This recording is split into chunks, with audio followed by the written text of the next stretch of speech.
ce geste de toi viendra mon secours.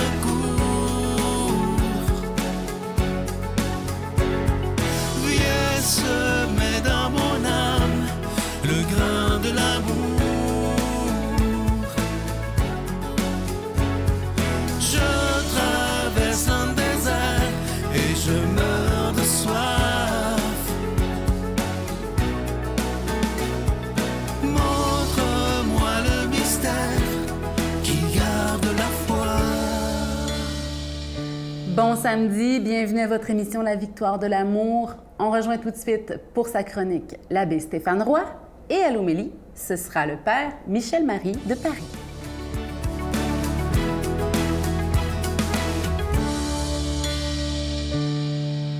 Bonjour à toi, bienvenue à cette chronique sur les chemins du cœur. Aujourd'hui, à l'étape où on est du livre de Guy Corneau, Mieux s'aimer pour mieux aimer, Guy nous parle d'une amie et d'une rencontre qu'il a faite un jour, par hasard, avec une de ses amies, une femme brillante, journaliste, professeure d'université, et dès qu'elle le croise sur la rue, elle éclate. Elle se met à pleurer. Elle lui raconte que,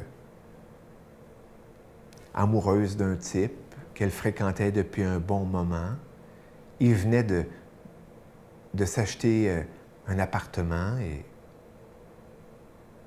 comme par magie, son conjoint l'a laissé. Curieusement, les deux derniers aussi l'avaient laissé. Et Guy de lui dire « Peux-tu m'en dire plus? »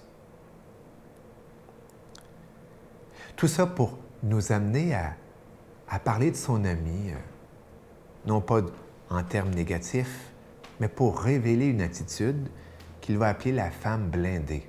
Et puis, écoute, tu pourrais être un homme blindé. Et j'en ai connu.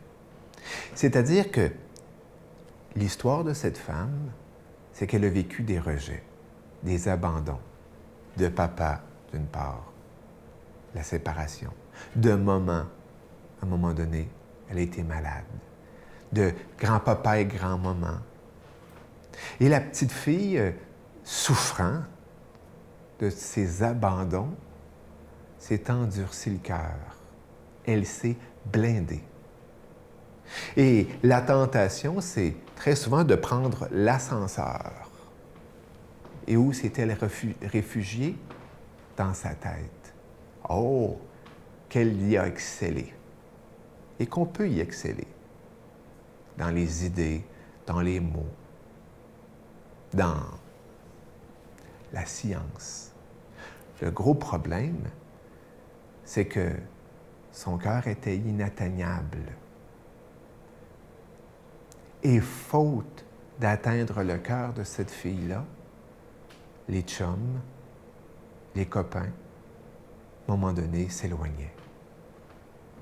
Elle n'était pas rejoignable.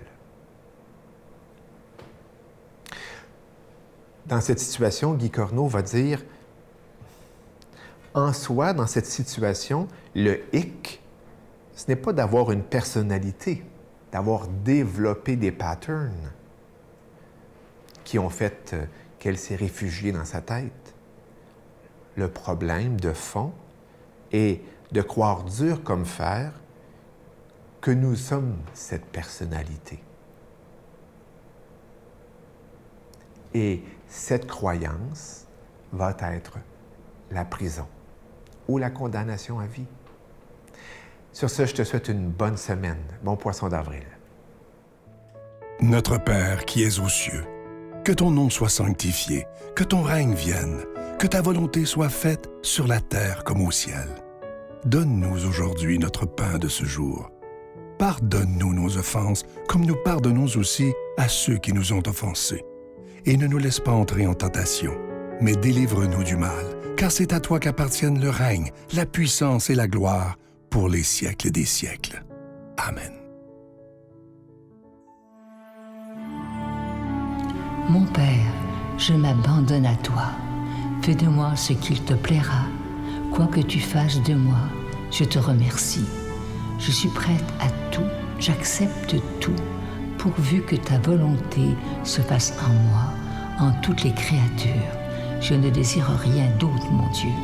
Je remets mon âme entre tes mains.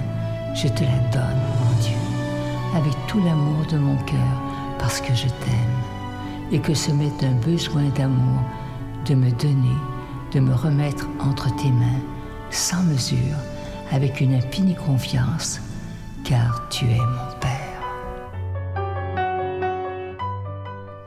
Là, je suis tellement content de vous présenter ce cadeau du mois. Ça fait longtemps que vous nous le demandez, mais on voulait que ça soit beau, que ça soit bien fait. Alors, on vous présente ce magnifique cadeau du mois d'avril. Il s'agit d'un pendentif en acier inoxydable. Alors, d'un côté, vous avez Saint-Frère André, priez pour nous, et de l'autre côté, Saint-Joseph, protégez-nous. Alors, c'est absolument magnifique, ce bijou. Il est déjà béni. Il vient avec la chaîne qui est aussi en acier inoxydable, donc ça ne ternira pas. Et évidemment, c'est de toute beauté. C'est très, très bien fait. Alors, je vous donne l'adresse en vous rappelant que vous le recevrez avec un don de 25 $. Et si vous en voulez deux, avec un don de 40 $. La Victoire de l'amour, case postale 120, succursale Boucherville à Boucherville, le J4B 5E6, je vous la redonne. La Victoire de l'amour, case postale 120, succursale Boucherville à Boucherville, le J4B 5-6. Également par carte de crédit du lundi au vendredi de 8h30 à 16h30 dans le 514-523-4433,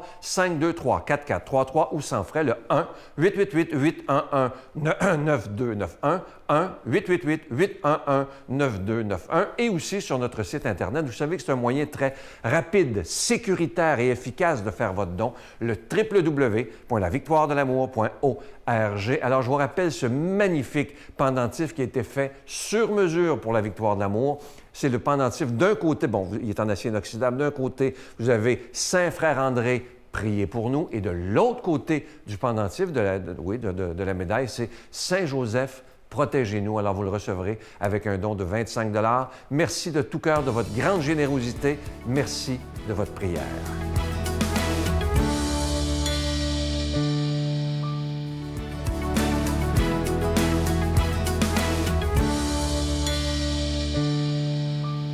Chers amis, bonne fin de semaine à vous tous. Évangile de Jésus-Christ selon saint Jean. En ce temps-là, quand Lazare fut sorti du tombeau, beaucoup de Juifs qui étaient venus auprès de Marie et avaient donc vu ce que Jésus avait fait, crurent en lui.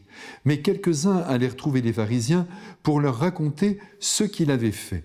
Les grands prêtres et les pharisiens réunirent donc le Conseil suprême. Ils disaient « Qu'allons-nous faire ? Cet homme accomplit un grand nombre de signes. Si nous le laissons faire, tout le monde va croire en lui.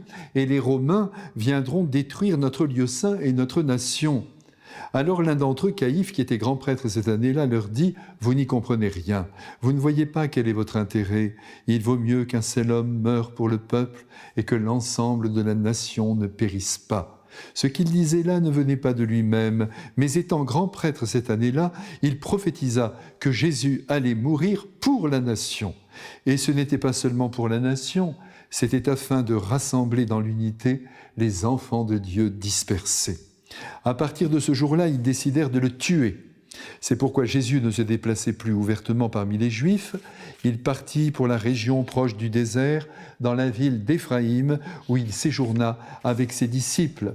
Or, la Pâque juive était proche, et beaucoup montèrent de la campagne à Jérusalem pour se purifier avant la Pâque. Ils cherchaient Jésus, et dans le temple, ils se disaient entre eux, « Qu'en pensez-vous ? Il ne viendra sûrement pas à la fête. » Les grands prêtres et les pharisiens avaient donné des ordres. Quiconque saurait où il était devait le dénoncer pour qu'on puisse l'arrêter. Mes frères bien-aimés, au-delà des enseignements que le Christ a donnés à son peuple et au monde, il a posé des actes forts sous la forme de miracles et de prodiges, non seulement pour attester qu'il venait de Dieu, mais plus simplement pour délivrer l'homme des maux qui l'accablaient, car le bonheur le plus temporel auquel nous aspirons tous, le Christ s'en est soucié et il s'en soucie encore. Ainsi, il a passé une grande partie de son temps à guérir des malades, je ne vous apprends rien, à remettre debout des estropiés et à nourrir aussi des foules entières. Jamais il ne s'est tenu sur les neiges éternelles, les bras croisés, regardant ses frères les hommes, l'air distancé. Mais non, Il a toujours mis la main à la pâte. Il ne s'est pas uniquement consacré à la vie spirituelle des hommes, il a manifesté la tendresse de son Père pour tout homme, à commencer pour les plus abîmés de la vie. Même la mort, il la tenait en horreur, sachant que le démon l'avait introduite dans la création en détournant l'homme de Dieu et en le séparant de toute espérance. Sa présence au tombeau de son ami Lazare, sur lequel il pleure à chaudes larmes, montre aussi à quel point il partage nos chagrins quand la mort de nos proches nous anéantit. En ressuscitant Lazare, il nous prouve que la mort n'aura pas le dernier mot de nos vies et que la tombe n'est qu'une antichambre où certes le corps se désagrège, mais où l'âme brille par son absence. Si les témoins de la résurrection de Lazare ont été bouleversés, nous devons l'être aussi. Je vous en supplie, ne conférez pas à la mort un très grand pouvoir. Vivez dans la perspective du ciel et de cet instant où Jésus dira à toi comme à moi, « Allez, lève-toi et vis éternellement ». Autour de nous, comme au temps du Christ, il y aura toujours des personnes qui nieront la survie de l'âme, mais qu'importe. L'essentiel étant que la foi en la vie éternelle continue d'être transmise par nos vies joyeuses. Comme nous venons de l'entendre, il y eut des témoins de la résurrection de Lazare qui, en mesurant la confiance qu'une grande partie du peuple accordait à Jésus, rapportèrent aux pharisiens l'acte de bonté du Christ, ce pouvoir incroyable qui était sorti de lui pour faire sortir le mort encore aux prises avec ses bandelettes.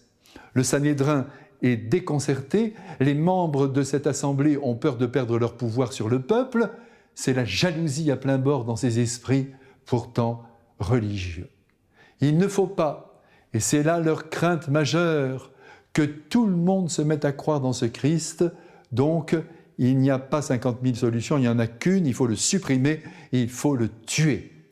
Mais dans un premier temps, il s'agit bien sûr de l'arrêter, ce qui n'est pas chose facile, car Jésus, ayant encore de nombreuses choses à accomplir, se cache pour le moment dans la ville d'Éphraïm. Alors pour le retrouver, le Sanhédrin a besoin de collabos, ou si vous préférez de mouchards, pour le dénoncer. Et j'en profite pour rappeler que la délation est un acte grave qui peut entraîner la mort sociale d'une personne. Jésus sera lui-même dénoncé par Judas, et c'est pourquoi vous comme moi, nous ne pouvons pas accepter de nous faire les agents d'une quelconque dénonciation. Si nous l'avons compris, Jésus, avec son Père et l'Esprit Saint, nous bénisse. Amen. Je vous salue Marie, pleine de grâce. Le Seigneur est avec vous. Vous êtes bénie entre toutes les femmes, et Jésus, le fruit de vos entrailles, est béni. Sainte Marie, Mère de Dieu, priez pour nous pécheurs, maintenant et à l'heure de notre mort. Amen.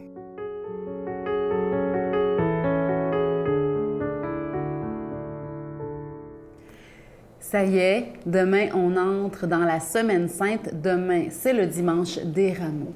Et je voulais vous laisser avec, en cette fin de carême, avec cette belle petite citation qu'on connaît tous. « Mieux vaut un petit bout de pain sec en compagnie de gens aimants qu'on aime qu'un festin de viande grasse et de plats savoureux et de bon vin en compagnie de gens mesquins qui nous en veulent et à qui on en veut. » Mieux vaut la paix, la sérénité dans les petites choses. Mieux vaut la gratitude pour les petites choses qu'un cœur inquiet et insatisfait, n'est-ce pas? Bonne journée. Il dit tous les chauffeurs de taxi sur lesquels vous pouviez tomber, et moi, tous les clients potentiels, là, c'est vous, c'est moi. Il dit jamais je voudrais gaspiller un moment de connexion humaine comme ça.